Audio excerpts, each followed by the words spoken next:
নেত্রকোনার হাওরে বাঁধ মেরামতে কোটি টাকার কাজ হলেও ফসল হানির শঙ্কা কাটছেই না হাওরবাসীর। স্থানীয়দের অভিযোগ, আওয়ামী সিন্ডিকেটের তৎপরতায় বাঁধের কাছের মাটি তুলে হয়েছে নির্মাণ কাজ। স্থানগুলো এখনো ভরাট না করায় পানির চাপে এবারও বাঁধ ভাঙার আশঙ্কা করছেন তারা। তবে ঝুঁকিপূর্ণ বাঁধ মেরামতে উদ্যোগ নেয়ার আশ্বাস দিয়েছেন সংশ্লিষ্টরা। সোহান আহমেদ কাকরের তথ্য ছবিতে দেখুন ডেস্ক রিপোর্ট। রাত দিন চলছে বাঁধ নির্মাণ কাজ।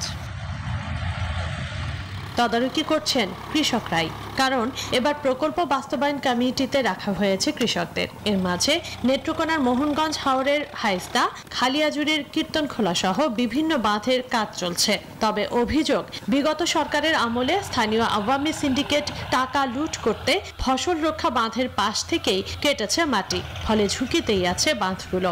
আগের যে যারা কাজ করছে তারা এই গর্তগুলো করিয়া বান্দারে দুর্বল বানায় লাইছে।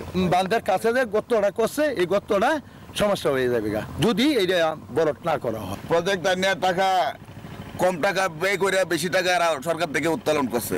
ফসল রক্ষা বাঁধ নির্মাণে দীর্ঘদিনের অনিয়ম অব্যবস্থাপনার খেসারত দিতে হচ্ছে হাওরবাসীর।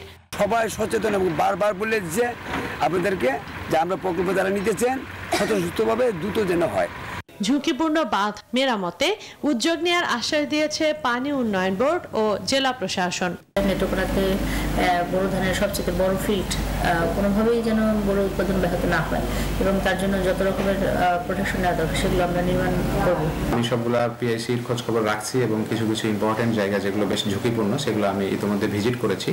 আমি সেই জায়গাগুলো কিছু নির্দেশনাও দিয়ে এসেছি। চলতি বছর জেলার হাওড়াঞ্চলে 146 কিলোমিটার বাঁধ নির্মাণে 191টি পিআইসি করা হয়েছে, যেখানে ব্যয় ধরা হয়েছে 31 কোটি টাকা। Desk report, news 24।